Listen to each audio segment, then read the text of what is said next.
আসসালামু আলাইকুম। কেমন আছেন সবাই? আশা করি আল্লাহ পাকের অশেষ রহমতে সবাই ভালো আছেন। আলহামদুলিল্লাহ, আমরাও ভালো আছি। আজকে সকাল থেকে ভিডিওটি শুরু করলাম। সকালবেলা রুটি খাবো, তাই একটু রুটি বানিয়ে নিচ্ছিলাম। আমি অবশ্য গরম পানি দিয়ে তারপরে আটাটা মেখে নেই, সাথে একটু লবণ আর তেল দিয়ে দিই। সেটা আগে দিয়ে তারপরে চুলাতে গরম হওয়া পানিটা দিয়ে ভালো করে মথে নিব। গরম পানি দিয়ে সরাসরি হাত দেওয়া যায় না, তাই আমি অন্য কোনো কিছুর সাহায্য নিয়ে এটাকে একটু ভালো করে মিশিয়ে নিব। যখন মোটামুটি একটু হাতে ধরার মতো ঠান্ডা হয়ে যাবে, তারপরে আমি হাত দিয়ে ভালো করে মথে নিব।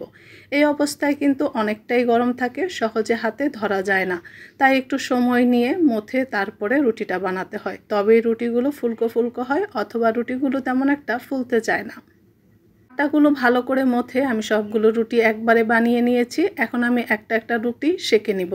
আমার যেহেতু কাউন্টার টপে বেশি একটা জায়গা নেই, তাই আমি চাইলেও একসাথে রুটি বেলা ভাজা দুটো কাজ একসাথে করতে পারি না। তাই আমাকে আগে রুটি বেলে নিতে হয়, তারপরে ভাজতে হয়, অথবা আমাকে উঠা বসা করতে হয়, কারণ নিচে বসে রুটি বেলতে হয়, উপরে দাঁড়িয়ে চুলায় রুটি ভাজতে হয়। তো এইভাবে উঠা নামা করাটা আমার জন্য কষ্টসাধ্য হয়ে যায়। সেজন্য আমি একবারে রুটি বানিয়ে তারপরে এক এক করে ভেজে নিই। রুটি ভাজা শেষ হয়ে গেলে আমি একটা ডিম ভেজে নিব। ডিম ভেজে নেওয়া বলতে এটাকে আমি স্ক্রাম্বেল করে নিব, একদম কুচি কুচি ঝুরা ঝুরা যেটাকে বলে আর কি, সেরকম করে নিচ্ছি। ডিমের মধ্যে আমি পেঁয়াজ বা মরিচ কোনো কিছু দেইনি, শুধুমাত্র একটু লবণ দিয়ে ভালো করে ভেজে নিয়েছি। এখন এটা দিয়েই সকালের নাস্তাটা করব। এটা বলতে আরও কিছু আছে, কিন্তু আমার ছেলে অন্য কিছু খাবে না, তাই ওকে রুটি আর ডিম দিব। গতকালকে সন্ধ্যায় একটু সেমাই রান্না করেছিলাম, জর্দা সেমাই, সেই সেমাইটা রয়ে গিয়েছে। আমি একটু সেমাই দিয়ে রুটি দিয়ে খাবো। সেমাই দিয়ে রুটি দিয়ে খেতে আমার ভালো লাগে, তবে লাচ্ছা সেমাই হলে বেশি ভালো লাগে। এই সেমাইটা দিয়ে তেমন একটা ভালো লাগে না, কিন্তু সাথে যেহেতু আম আছে সেহেতু খাওয়াটা হয়ে যাবে।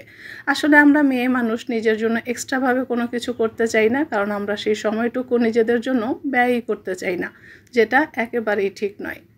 তবে আমি কিন্তু মাঝে মাঝে করি, নিজের পছন্দকে গুরুত্ব দেই, নিজের যেটা খেতে ইচ্ছে করে সেটা খাই। যেমন আজকে আমার আলু দিয়ে ডিম তরকারি খেতে ইচ্ছে করছে, সেটা রান্না করছি। সেজন্য আমি আগেই মশলাটা ভালোভাবে কষিয়ে কয়েকটা আলু দিয়ে দিয়েছি। এখানে ছোট সাইজের দুটো আলু ছিল, সেই আলু দুটো ভালো করে কেটে তারপরে দিয়ে দিলাম। ওগুলো হতে থাক, আমি একটু অন্য কাজ করে নিচ্ছি। অন্য কাজ বলতে গতকাল সন্ধ্যায় আমি এক মুঠা কলমি শাক এনেছিলাম, কিন্তু সেটা আর কেটে বেছে রাখিনি। এখন অনেকটাই দেখা যাচ্ছে হলুদ হলুদ হয়ে গেছে। এখন যতটুকু পারি নিব, বাকিটা আমি রেখে দিব, ফেলে দিব না। যেহেতু আমার পাখি আছে, পাখি কিন্তু শাক সবজি লতা পাতা এগুলো কুচি কুচি করে দিলে ওরা কিন্তু খেতে খুব পছন্দ করে, তাই আমি শাক আনলে কখনো ফেলে দেই না।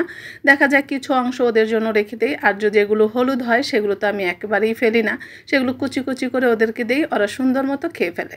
তারপরে আমি শাক বাছাটা রেখে এখন আলুর তরকারিতে চলে এলাম, কারণ তরকারিটা অনেকটা কষানো হয়ে গেছে। ডিমগুলো আমি আগেই ভেজে রেখেছিলাম লবণ আর হলুদ মেখে, সেগুলো দিয়ে তরকারিটা রান্না শেষ করে নিয়েছি।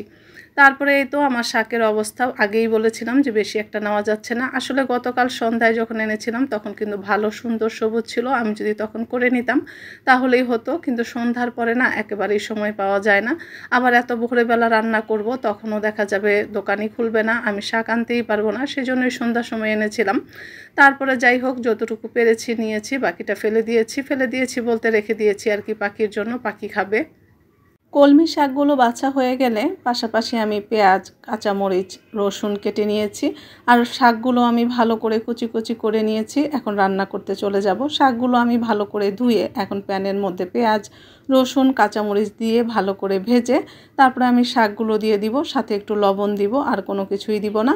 আর শাকগুলো ঢেকে দিব না। এখানে আমার ভাত রান্না হয়ে গেছে, শুধু শাক ভাজিটা করলেই হয়ে যাবে। আগের একটু ডাল রান্না করা আছে, শিং মাছ ভুনা করা আছে, সেগুলো দিয়েই খেয়ে নিব। আর ছেলে তো দেখা যাবে ডিম তরকারি এটা খেতেও পারে নাও খেতে পারে, যেহেতু আলু দিয়েছি। আলু দিয়ে খেতে তো বাচ্চারা পছন্দ করে না, শুধু শুধু খেতে পছন্দ করে। সেই জন্য একটু শিং মাছ আর ডাল যেটা ছিল ফ্রিজে সেটাই বের করে ওভেনে গরম করে নিয়েছি। এখন দুপুরের খাবারটা খেয়ে নিব।